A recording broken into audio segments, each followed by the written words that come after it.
बोले बोले महेंद्रनाथ की डीजे आलो गरबा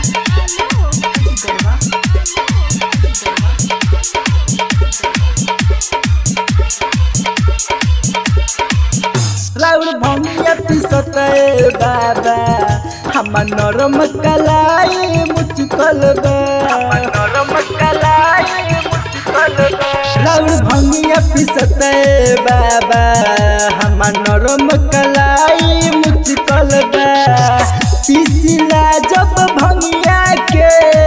पिसला जब भंगिया के देखी ना दर्दिया उठल बा राउर भंगिया पिसते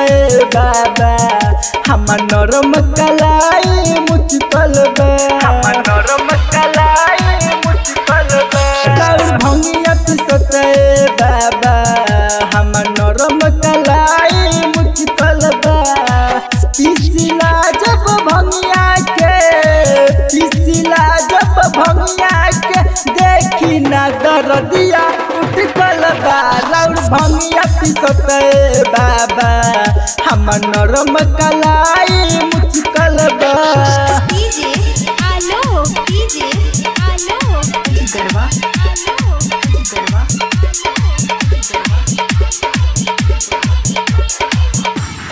भांग न हमसे पिसाई जी मिक्सी जाके लाई जी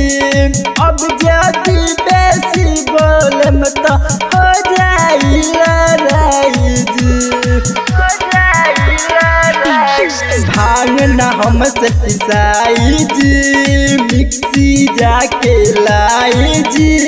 अब जदी बेसी बोलम तो हो जाई लड़ाई जी चल जाइब हम नैहर जे चल जाइब हम नैहर जे इहे ताई मन में खटकल बा राउर भंगिया पिसते बाबा हम नरम कलाई मुचकल बा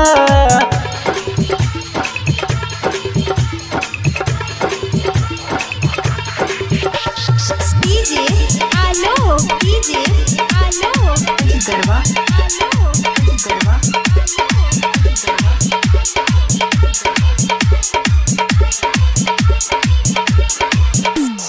बात हमारो मानी जी हो जाई परेशानी जी पियल ना छोड़े मत सुनी हो जाई लड़ाई जी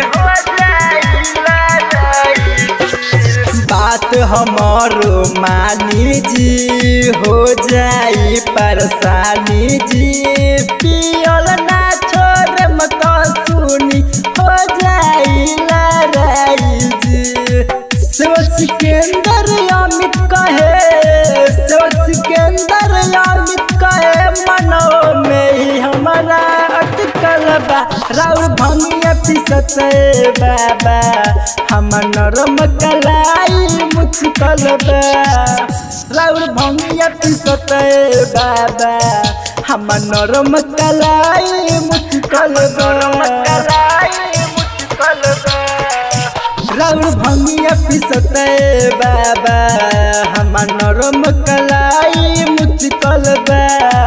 पिसला जब भंगिया के पिसला जब भंगिया के देखी ना दर्दिया उठल बा राउर भंगिया पिसते बाबा हम नरम कलाई मुचकल बा राउर भंगिया पिसते बाबा हम नरम कलाई मुचकल बा पिसला जब भंगिया के पिसला जब भंगिया के देखी ना दर्दिया उठल बा राउर भंगिया पिसते बाबा हम नरम कलाई मुचकल बा।